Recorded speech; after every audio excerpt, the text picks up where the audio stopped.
White house শুক্রবার সকালে একটি নতুন ওয়েবসাইট চালু করেছে। ওয়েবসাইটটিতে বলা হয়, করোনা ভাইরাস একটি মানব সৃষ্ট প্যাথোজেন যা চীনের উহানের একটি সংক্রামক রোগের পরীক্ষাগার থেকে ফাঁস হয়েছিল।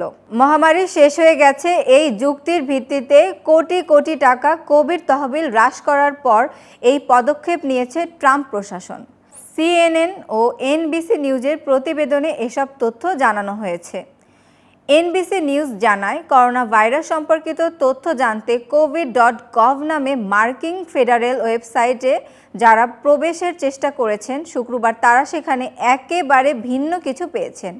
কেননা সেই পৃষ্ঠাটি এখন হোয়াইট হাউসের একটি ওয়েবসাইটে শো করছে, যা পরামর্শ দেয় করোনা ভাইরাস মানুষের মধ্যে সংক্রমিত হওয়ার আগে চীনের উহানের একটি গবেষণাগারে উদ্ভূত হয়েছিল।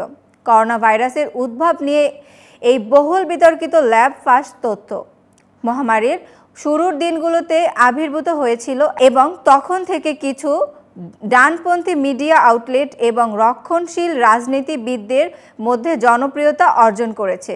শুক্রবারের আগে covid.gov ছিল কোভিড ভ্যাকসিন, চিকিৎসা, পরীক্ষা এবং দীর্ঘ কোভিড সম্পর্কিত তথ্যের অন্যতম মাধ্যম।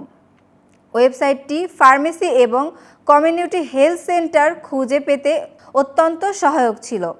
এর পাশাপাশি covidtest.gov ওয়েবসাইটটিও একসময় বাড়িতে বিনামূল্যে কোভিড পরীক্ষার অর্ডার দেওয়ার অনুমতি দিয়েছে। এটি এখন হোয়াইট হাউসের ল্যাব লিক ওয়েবসাইটে শো করছে।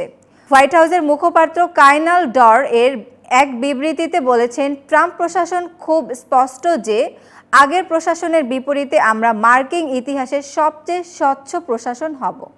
আমাদের দর কষাকষির শেষ বজায় রাখার জন্য উদ্ভাবন এবং সৃজনশীল উপায় খুঁজে বের করা থেকে কিছুই আমাদের আটকাতে পারবে না।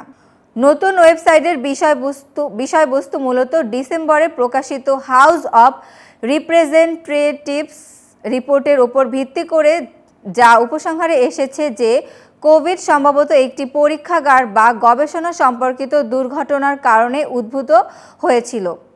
রিপোর্টটি করোনা ভাইরাস মহামারী সম্পর্কিত রিপাবলিকান নেতৃত্বাধীন নির্বাচন উপকমিটি দ্বারা তৈরি করা হয়েছিল, যারা প্রায় 2 বছর ধরে করোনা ভাইরাসের উৎস অনুসন্ধান করছে।